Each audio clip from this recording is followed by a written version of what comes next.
Metro शहरातल्या महत्त्वाच्या बातम्या पाहूयात मेट्रो सुपरफास्ट। महापालिकेची अर्थसंकल्पीय महासभा आज होणार आहे। स्थायी समितीने सुचवलेल्या सुमारे 3000 कोटींच्या बजेटला आज अंतिम मंजुरी मिळण्याची शक्यता आहे। शहर विकास करताना नाशिककरांवर अतिरिक्त आर्थिक बोजा टाळण्याचा प्रयत्न केला जातो। खराचे आर्थिक व्यवहार हाताळणाऱ्या एका सीएसह दोघांची चौकशी सुरू आहे। खराच्या सर्व आर्थिक व्यवहारांची सूत्र संबंधित सीएच्या हाती होती, त्यामुळे या प्रकरणातल्या महत्त्वाची माहिती त्यांच्याकडून मिळण्याची शक्यता वर्तवली जाते। अंधश्रद्धा निर्मूलन समितीच्या वतीने 3 एप्रिलला नाशिकमध्ये राज्यस्तरीय फलज्योतिष आणि बुवाबाजी विरोधी संघर्ष परिषदेचं आयोजन करण्यात आले। महाराष्ट्र अंधश्रद्धा निर्मूलन समितीने गेल्या 36 वर्षात हजारो बुवाबाबांचा पर्दाफाश केला। नाशिक इथल्या खुटवड नगरमधल्या C2 भवन इथं सकाळी 10 ते सायंकाळी 5 वाजेपर्यंत ही परिषद होणार आहे।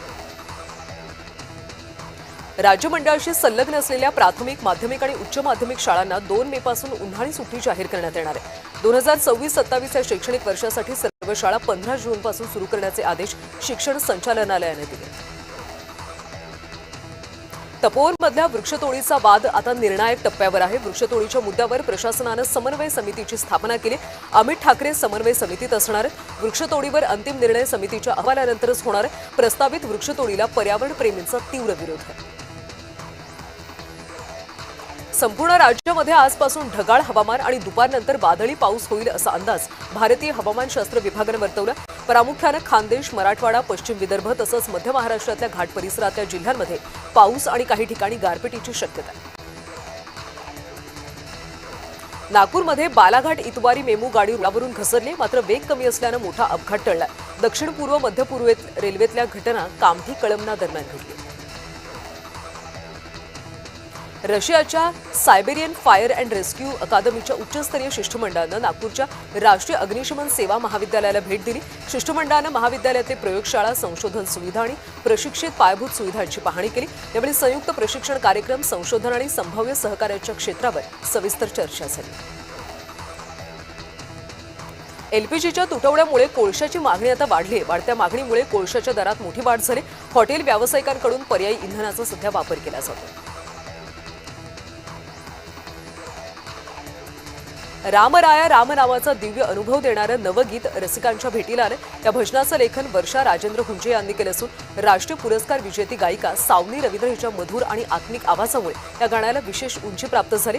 संगीतकार निनाद सोलापूरकर यांनी सांगीतिक आधुनिकतेची सुंदर जोड दिली। मुंबईच्या कांदिवली, बोरिवली, मालाड रेल्वे स्टेशनवर प्रवाशांची प्रचंड गर्दी झाली होती। कांदिवली आणि बोरिवली दरम्यान गर्डर टाकण्यासाठी रेल्वे प्रशासनाकडून जम्बो मेगा ब्लॉक घेण्यात आला, त्याचा फटका प्रवाशांना बसला।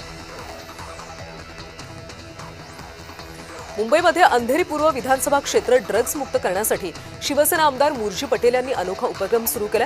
ड्रग्ज विकणाऱ्या व्यक्तीबद्दल माहिती देणाऱ्याला 10,000 रुपये बक्षीस देणार असल्याचं पटेल यांनी जाहीर केलं। शिवाय महिन्याच्या आत अंधेरी पूर्व विधानसभा क्षेत्र ड्रग्ज मुक्त करणार असा दावा मुरजी पटेल यांनी केला। 69व्या अखिल भारतीय पोलीस ड्युटी मीटच्या उद्घाटनाचा कार्यक्रम नागपूरच्या शिवाजी स्टेडियममध्ये पार पडला।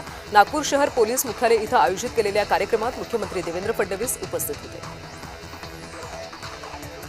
फी वाढीच्या विरोधामध्ये पिंपरी चिंचवडच्या रहाटणीमध्ये पालक रस्त्यावर उतरले। रस्त्यावर उतरत शाळेसमोर पालकांनी आंदोलन केलं। पालकांच्या आंदोलनानंतर शिक्षण विभागाकडून शाळेला कारणे दाखवा नोटीस पाठवण्यात आली। चांदवड तालुक्यातल्या कांजी सावंगी परिसरात वादळी वाऱ्यासह अवकाळी पावसानं हजेरी लावली। अवकाळी पावसामुळे शेतकरी हवालदिल झाला। मुंबई महानगरपालिकेचं वृक्ष संजीवनी अभियान त्यांच्याकडून राबवलं जाते। अंतर्गत मुळाभोवती असलेल्या सिमेंट कॉन्क्रिटीकरण, खोडांवरचे खिळे, बॅनर हटवण्यात येणार आहेत। संजीवनी अभियानामुळे लाखो झाडं आता मोकळा श्वास घेणार आहेत। पुणे विद्यापीठ कुलगुरूंच्या विरोधात ठिय्या आंदोलन करण्यात आलं। कुलगुरूंच्या विरोधात सिनेट सदस्य आक्रमक झाले।